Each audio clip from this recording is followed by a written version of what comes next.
हमारी प्रपोजिशन है जी appointments of civil servant under Punjab civil servants act 1974 along with we read rules of Punjab civil servant recruitment and conditions of services। तो आज हम देखेंगे कि जो पंजाब सिविल सर्वेंट्स एक्ट है इसके तहत कैसे सिविल सर्वेंट्स को जो है वो अपॉइंटमेंट दी जाती है। इसमें हम आज देखेंगे कि under what relevant provisions are relating to this subject. तो इसमें जो पहले तो ओपनिंग लाइंस हैं कि एक बड़ा ज़ाब्ता है, एक स्टैट्यूट है जिसके तहत जो है जितने भी सर्विस मैटर्स हैं उनकी रिलेटिंग जो है वो टर्म्स एंड कंडीशन जो है वो डिटरमिन्ड है जी। और उसी के तहत जो है तमाम सर्वेंट्स जो जिनको हम सिविल सर्वेंट्स कहते हैं उनको जो है वो अपॉइंट किया जाता है। अलॉन्ग विद जो रूल्स हैं उसमें वो प्रोसीजर लेड आउट किया गया है और उस प्रोसीजर्स को अडॉप्ट करते हुए जो है इसको सिविल सर्वेंट्स को अपॉइंट किया जाता है। तो ओपनिंग लाइन्स में तो आप जो है ये चीज़ें देखेंगे। हम अब देखेंगे कि इससे रेलेवेंट लॉ क्या है। तो सेक्शन है जी 3 to 9 of Punjab civil servants act 1974, rules के 3 to 22 of Punjab civil servants appointments and conditions of rules 1974। तो ओपनिंग लाइंस के बाद हमारा जो सेकंड हेडिंग इसमें आता है वो ये है कि इसके रेलेवेंट लॉ क्या है।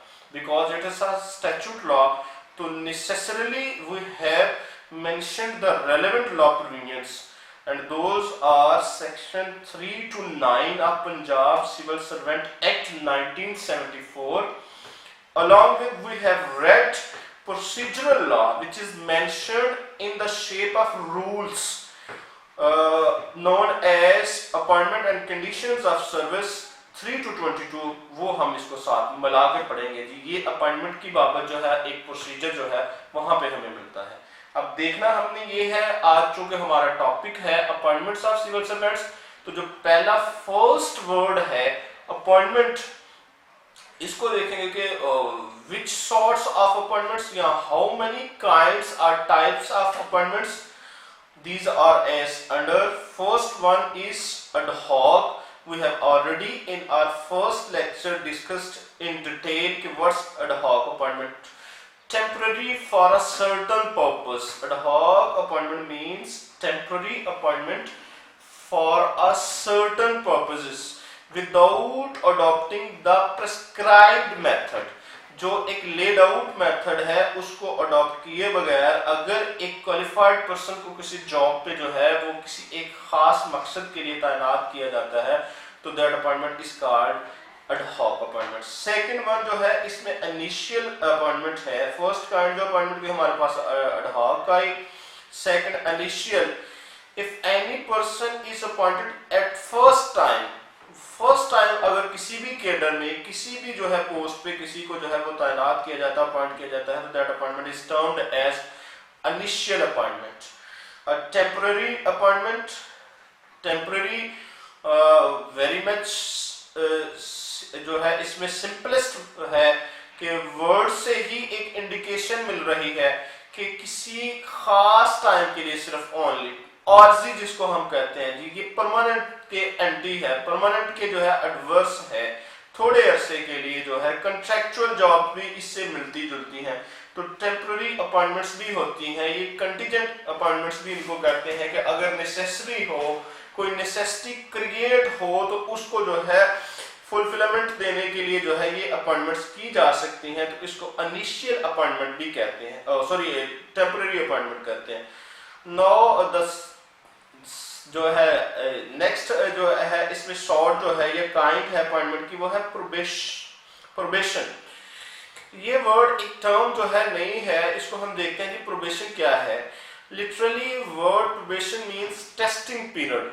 अब कुछ स्किल्ड जो है वो जॉब्स होती हैं, कुछ स्किल्ड जो है वो पोस्ट होती हैं जो पर्सनल क्वालिफिकेशन और पर्सनल स्किल पे जो है वो डिपेंडेंट होती हैं। इस तरह की जितनी जॉब्स हैं जिसमें किसी शख्स या अशखास की जो है वो पर्सनल स्किल को यूटिलाइज करना जो है वो दरकार होता है, उसमें जो पहला टेस्टिंग पीरियड होता है उसको हम प्रोबेशनरी पीरियड कहते हैं, और by word indication meanings here के जो टेस्टिंग पीरियड है और इसको प्रोबेशन कहते हैं हम लीगल टर्म में। थोड़े अरसे के लिए किसी शख्स को, किसी अशखास को किसी एक कैडर में टेस्टिंग के लिए जो जॉब दी जाती है उसको हम कहते हैं जी appointment on the basis of probation जी। अब acting charge basis daily wager जिस तरह होते हैं कि काम करवाया उसका जो है उसको रेम्यूनरेट कर दिया जी, जो है जो काम उसी के बदला उसी वक्त दे दिया, ये भी एक अपॉइंटमेंट की सॉर्ट है जी। कॉन्ट्रैक्ट चार्ज बेसिस पहले ऑलरेडी हम इसको देख चुके हैं कि किसी एक सर्टन जो है प्रोजेक्ट को जो है टैकल आउट करने के लिए, उस प्रोजेक्ट को जो है वो फुलफिलमेंट देने के लिए स्किल्ड और नॉन स्किल्ड पर्संस को अगर हायर किया जाता है टू द एक्सटेंट और to the completion of that subject matter, उसको हम कहेंगे जी कॉन्ट्रैक्ट बेसिस जो है वो अपॉइंटमेंट। जैसे ही वो हमारा जो है सब्जेक्ट मैटर वो फुलफिलमेंट हो जाता है, वो हमारा जो है पर्पस अचीव हो जाता है, वो contract going to be ended and the job is finished. अब जो लास्ट वन इसमें है परमानेंट।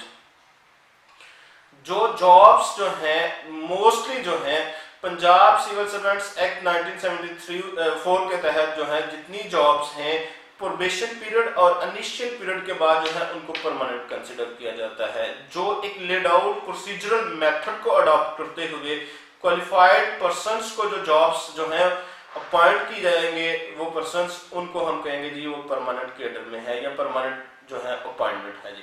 तो इस तरह हमारे पास जो है जॉब्स की जो हमने देखा या अपॉइंटमेंट्स की जो देखा वो काइंड्स, फर्स्ट वन उसमें हमने इनिशियल देखा, एडहॉक देखा, टेम्पररी देखा, प्रोबेशन, और इसी तरह परमानेंट कॉन्ट्रैक्ट बेस या जो है डेली वेजर की सूरत में एक्टिंग चार्ज बेसिस जिसको कहते हैं जी। मोड्स ऑफ अपॉइंटमेंट, अब सवाल ये उठता है कि जो सिविल सर्वेंट्स हैं इनका तरीकाकार क्या है, इनको कैसे जो है वो अपॉइंट किया जाएगा। तो दो तरीकेकार है जी अपॉइंटमेंट के। First one appointment by initial recruitment and the second method is appointment by promotion और ट्रांसफर। फर्स्ट जो हमने देखा अपॉइंटमेंट बाय इनिशियल रिक्रूटमेंट, इसमें यह है कि अगर किसी शख्स को किसी क्लास में या किसी सर्विस में फर्स्टली जो है वो अपॉइंट किया जा रहा है तो वी कैन से कि that is appointed as a initial appointment servants. और अगर किसी शख्स को प्रमोट किया जा रहा है एक कैडर से दूसरे कैडर में या एक क्लास से दूसरे क्लास में, एक ग्रेड से दूसरे ग्रेड में, या एक क्लास से दूसरी क्लास में ट्रांसफर किया जा रहा है तो हम उसको कहेंगे जी ये अपॉइंटमेंट्स हुई हैं through the way of promotion और ट्रांसफर।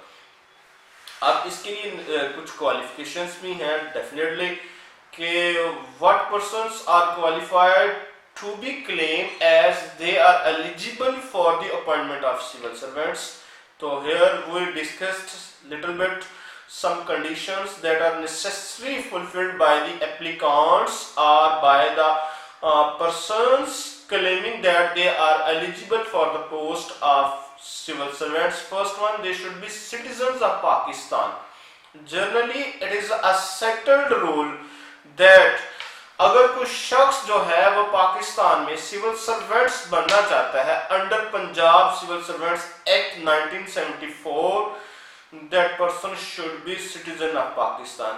उसके पास पाकिस्तान की शहरियत का होना वेरी मच नेसेसरी, ये जनरल रूल है। बट एक्सेप्शंस हैं, if certain post are required to be skilled persons, अगर कुछ स्किल मैटर्स हैं, स्किल्ड पर्संस रिक्वायर्ड हैं, तो उन पोस्ट पे जो है गवर्नमेंट जो है वो रिलैक्सेशन जो है या एग्जम्पशंस जो है वो ग्रांट कर सकती है कि a person having no citizens of Pakistan is eligible to apply for the appointment of a civil servant, but this is not a general rule, this is a exceptional criteria। ये exception में आता है। Generally जो conditions हैं या requisites हैं, requirements हैं for the post और appointment of a civil servant, उसमें ये है कि सिटीजन मस्ट बी नेसेसरी, कि जो एप्लीकांट है that person should be citizen of Pakistan. अब इसके आगे जी मैरिटल स्टेटस।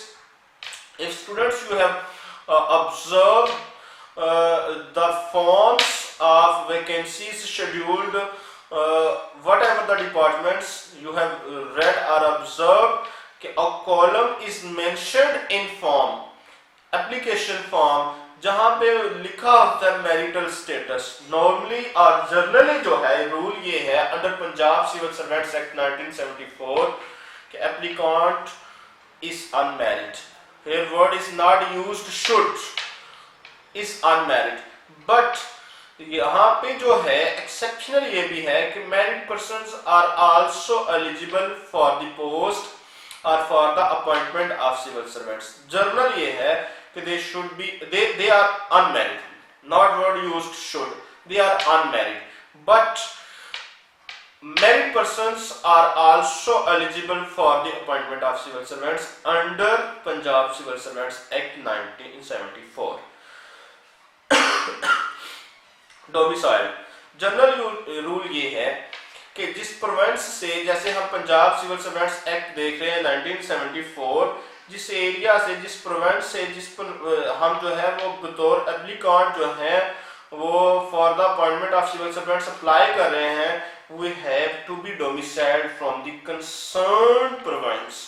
तो necessarily Punjab civil servants act के तहत जो है जो applicant should be domiciled of Punjab, जरूरी है कि वो पंजाब का जो है वो डोमिसाइल्ड हो जी। जनरल रूल ये है। एक्सेप्शनल ये है कि अगर कुछ फेडरेशन मैटर्स हैं या कुछ यहाँ पे भी स्किल्ड का मामला हो, उन चीजों को जो है वो टैकल आउट करना हो, कुछ स्किल्ड क्वालिफिकेशन रिक्वायर्ड हो, तो then relaxations can be granted for the applicants having no domicile of Punjab under Punjab Civil Servants Act 1974, but generally applicants should hold the domicile of Punjab under Punjab Civil Servants Act.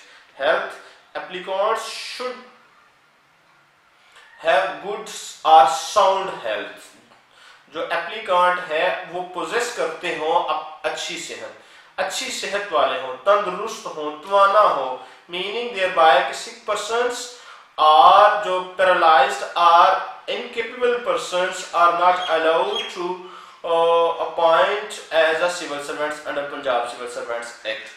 Character certificate, ये भी एक character certificate भी एक condition है कि जो concerned department है अगर qualified skilled persons required for a certain post, तो उस post के लिए जो है वो उनके पास जो है वो एक अच्छा character certificate होना चाहिए कि that they are bearing a good character, no allegation upon the character of applicants. This is a necessary requirement. So here we have read 3 or 4 things. First one opening line, second one we have read relevant law. Hurriedly I repeat these things, and उसके बाद हमने देखा जी कि what are the sorts or types of appointments. Later on we have touched about the requisite or requirement of or qualifications of a person for applying or for claiming the appointment of a civil servant. We have read what are the criteria mentioned in Punjab Civil Servants Act 1974. Now we are going to read appointments under section 4. What are the statutory words? देखते हैं जी।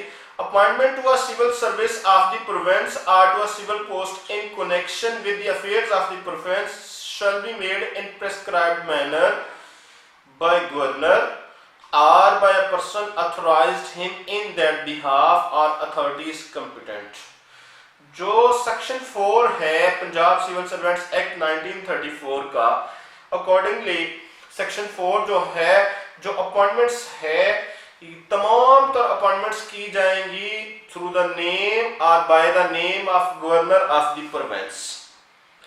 और first जो है ये है और by a person authorised by him, या उन अशखास के जरिए जिनको गवर्नर की तरफ से जो है वो अथोराइज किया हो।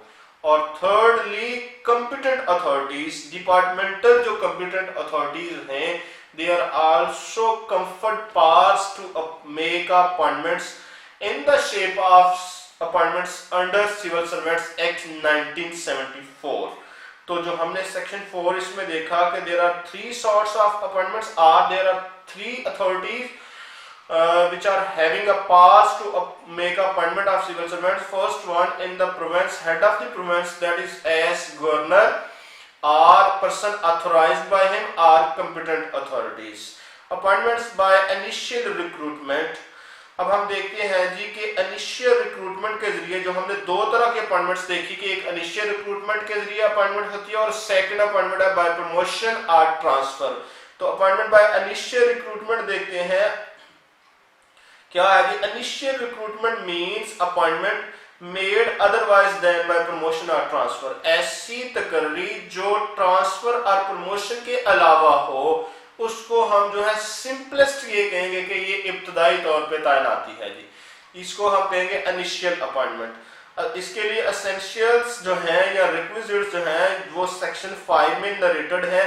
An initial appointment to a service or post shall be on such probation and for such period of probation as may be prescribed by rules. According to section 5 of Punjab Civil Servants Act 1974, all appointments or initial appointments which are made under this act shall be required probation. What is the period of probation? In accordance with the rules, we have read appointment and condition of civil servant rules 1974 जो है उसके तहत जो है ये probationary period पे जो है वो इनिशियल अपॉइंटमेंट्स की जाएंगी in accordance with section 5। The period of probation under rule 7 जो है वो क्या है जी। The period of probation under rule 7 is 2 year.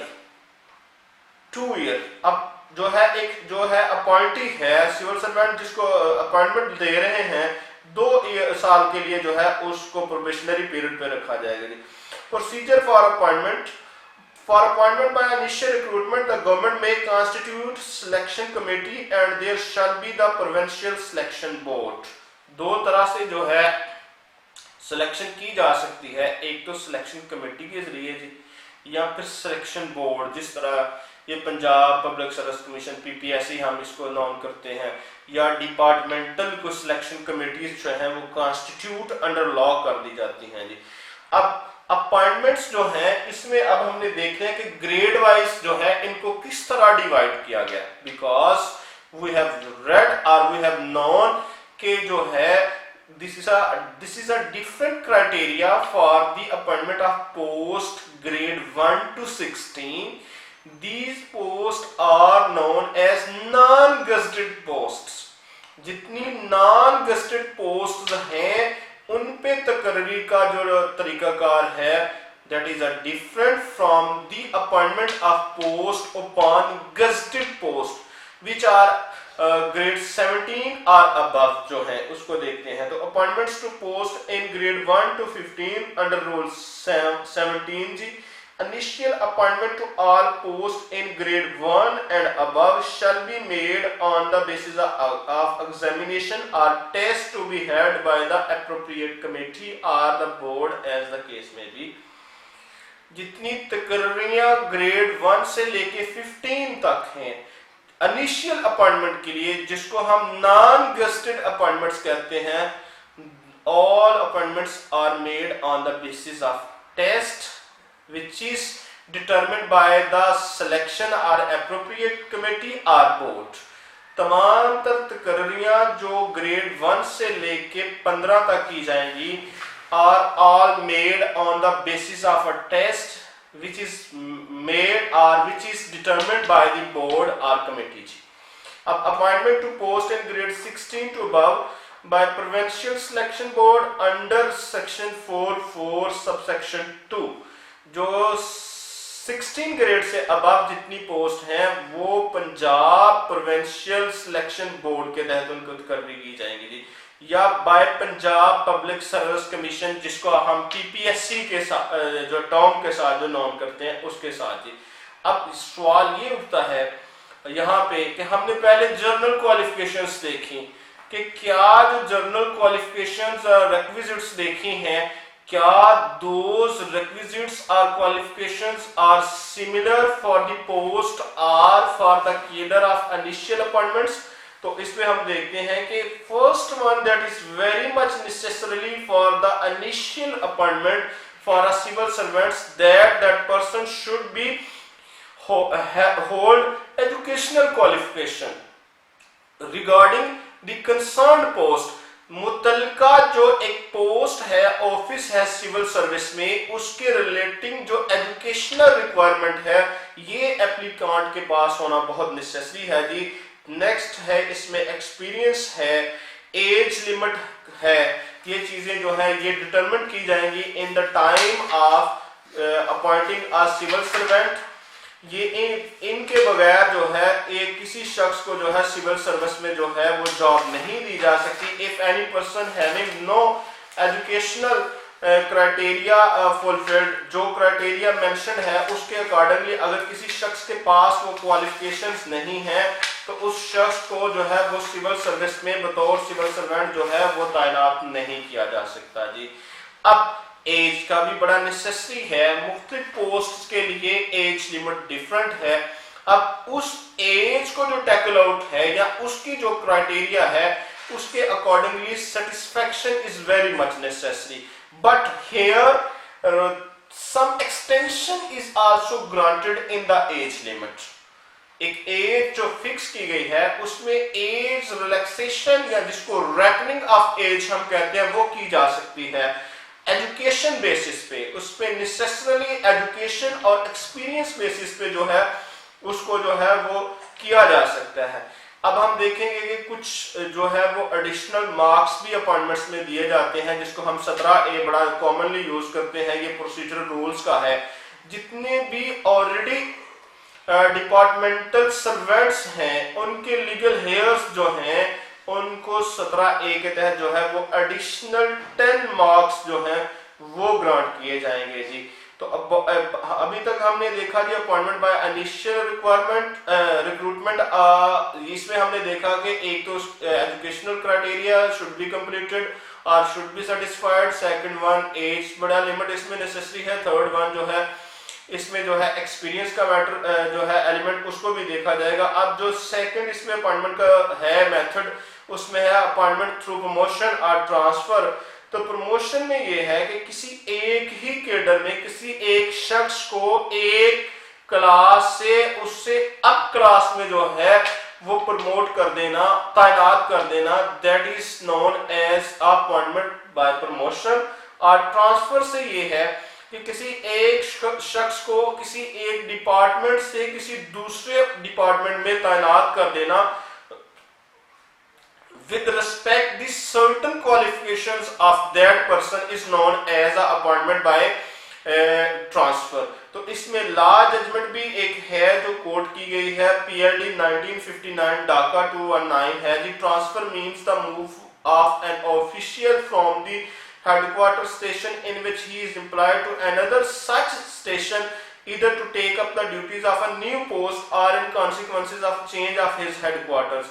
कि एक हेडक्वार्टर से किसी एक शख्स को किसी दूसरे स्टेशन पे एम्प्लॉय कर देना, तैनात कर देना और उसको जो है वो न्यू ड्यूटीज जो है न्यू पोस्ट की उन पे जो है वो काम करने को कहना, इसको कहते हैं जी appointment by way of transfer। law regarding appointment on promotion, इसमें eligibility जो है सबसे पहले वो है अंडर सेक्शन 8A के जो है शख्स जो है उस पे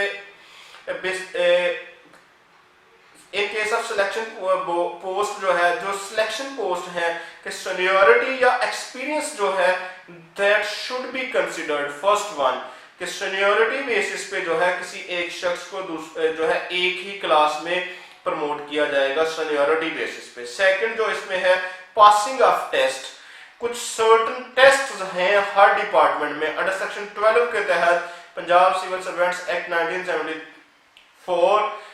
if a civil servant is passed the concerned test, that servant should be promoted and that servant should be appointed as a appointment by promotion if that civil servant has passed the concerned test। Law regarding appointment on transfer. अब हम transfer की बाबत देखते हैं जी। Promotion में तो हमने देखा कि अगर कोई शख्स जो है उसकी दो तरह से प्रमोशन की जा सकती है, on the basis of seniority और on the basis of test under section 12। दो तरीकों से जो है उसको किया जा सकता है। एक तो सीनियरिटी बेसिस पे जो है उसको प्रमोट किया जाएगा और जिसको अपॉइंटमेंट दी जाएगी, अपॉइंटमेंट बाय प्रमोशन जिसको कहा जाएगा, और दूसरा जो है उसको दी जाएगी on the basis of test. अब obligation of civil servants under section 9 है जी।